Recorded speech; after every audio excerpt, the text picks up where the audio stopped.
Hey guys, welcome to the Up Next podcast, where we are interviewing teen entrepreneurs that are making it big time in the startup world. We are asking the questions we know you want to hear. Up Next is an app made for teens where anyone can join or build a real life startup.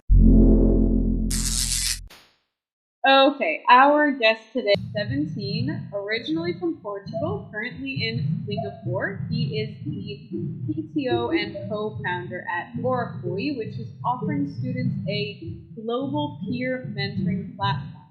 He is also the member of the Global Youth Entrepreneurs, which is a team of students inspiring entrepreneurialism in teams across the globe through international events. How did you guys know that your idea would work at Oracle?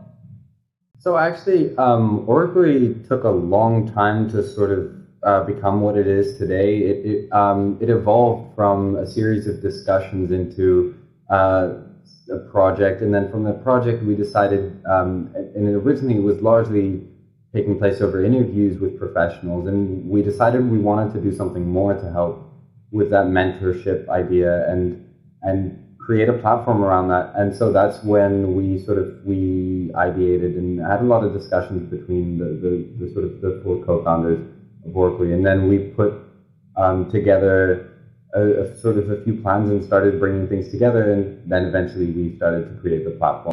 So how much funding was needed to build the first version of what you're doing now? And what would you recommend to those who maybe don't have the funding? The first version of what we're doing now didn't require any funding except a little bit of like money for, I'm talking really, really cheap. So things like domains, a little bit of email hosting. And we bootstrap the whole project essentially, and that's because we operate on a really lean cost structure by essentially only getting things that are absolutely crucial, and the rest of it we build ourselves. So the platform, the tech side of things, I'm a developer, and we got some other help through reaching out, and actually that took a while, and it's a lot harder it's hard to get help on tech, but yeah, so we coded that internally, largely myself and one other developer. So how did you get those first users, customers aboard? So we ran a small trial with a school just to see and sort of test the waters. And actually following that trial, it didn't take off like we'd hoped, and it actually set a completely different tone. And from there, we learned a lot.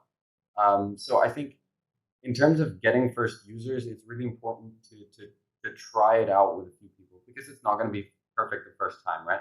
So get a few people and have them agree to try things, and then based on their behavior, you should really try and get as much out of it, and talk to them if possible, and just understand why they did or didn't do what they did or didn't do.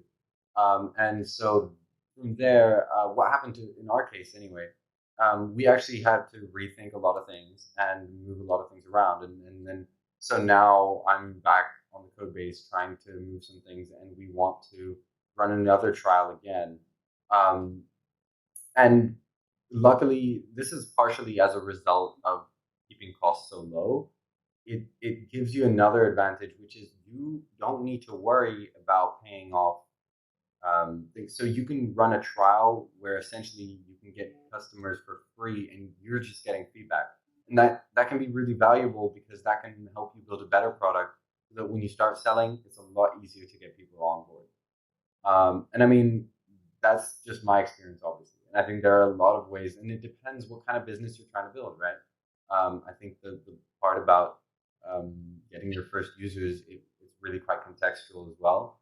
But at least in my experience and at Oracui, it's been about sort of asking the people you know first. Start from your circle and grow your circle, because that's really useful.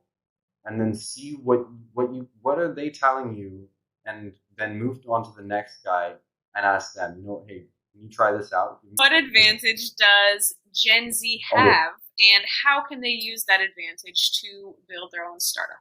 I think an advantage that Gen Z has is we're a lot more handy with tech and finding ways to do things, and social media, because we grew up with that in a way that most other people didn't, we can get a lot of leverage through social media, and that's I mean, it's a marketing platform which you can get really far through social media without any ads, without anything paid, and that's really powerful because typically one of the more limiting factors for Gen Z startups is costs, and costs they're hard to remedy because when you're young, you don't have that capital for investment typically.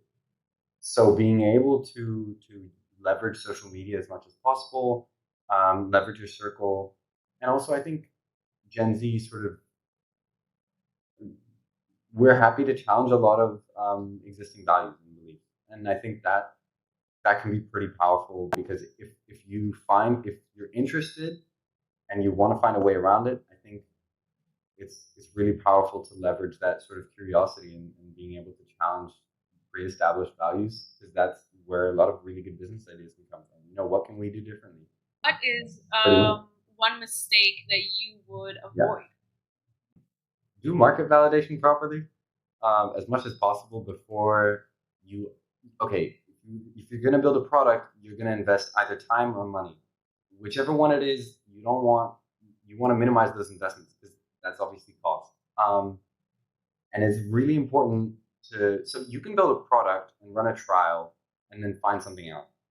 Now, you can also find that same thing out. Sometimes you can find the same information through other methods, like surveys or trying other things, which don't perhaps require full product being built out. And actually, that was one of the things that I think I noticed it was a mistake we made, which is we put a lot of faith into something that we hadn't we hadn't done proper market validation, and we learned a lot from the first trial, but we had really underestimated sort of how off our predictions would be. And I think realistically, if we had done a little bit more thinking and a little bit more sort of consumer centric analysis, it would have been so much better.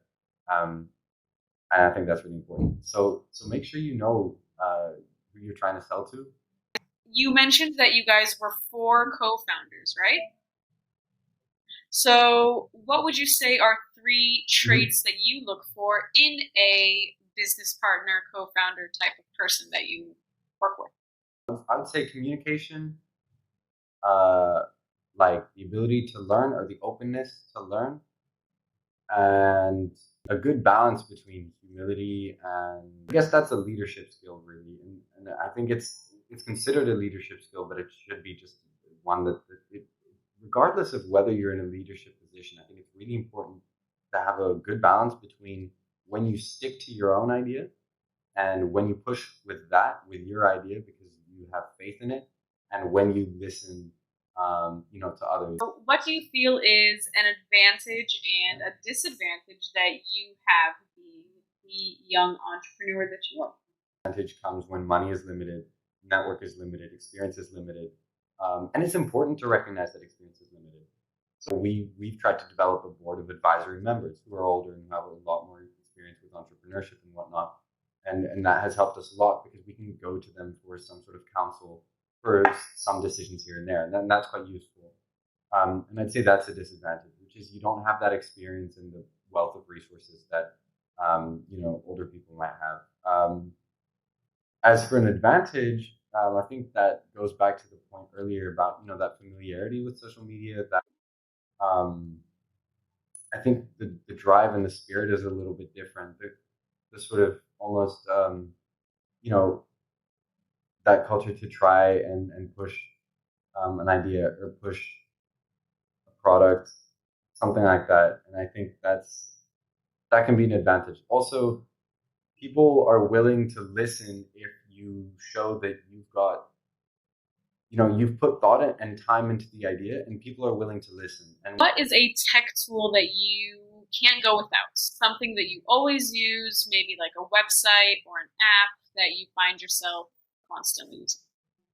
Building things, React is what I use, and I would say that is such a good direction to go with your bootstrapping things because it is quick, modular development.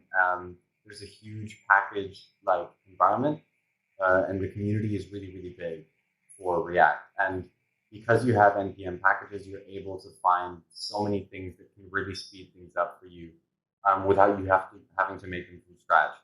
I mean, another thing I can't go without is like I use VS Code, Visual Studio Code, best code editor by far. Which entrepreneurs do you feel inspire you the most these days? Who do you have your eye on? Pretty interesting to see. I mean, you have really, really big figures like Elon Musk and Jeff Bezos and whatnot, and they're pushing forward some really big things, and they have really become testimony to that power of entrepreneurship and the power of how far you can get if you really put in. And I mean, the following around their ideas has grown immensely. I mean, I wouldn't say I follow particular entrepreneurs in particular, but rather a sort of collection of values from different people. So one of the things that I think is a growing trend in that entrepreneurship community is people are interested in productivity. So a lot of online creators who, they might not be super well known for running a particular business, but they actually have a number of businesses. Some YouTubers that maybe I might watch every once in a while, like Ali Abdal. He's a productivity guy, and it's really, really interesting to sort of see, because he was a junior doctor, and he transitioned into entrepreneurship, and that also speaks to the power of how it is open to a lot of people. It was great, getting to know you, Joao, and your platform that you're currently working on. It sounds great, and everything that you're doing and that you're a member of. And I really hope that you can, be a member of Up Next as much as possible. And I can't wait to see what you guys do next. Hey guys, I just wanted to say, if you love what's going on, be sure to hit that subscribe button, give a like, turn on your notifications, comment, do all that good stuff. We are uploading so much content all the time, so I will see you guys soon.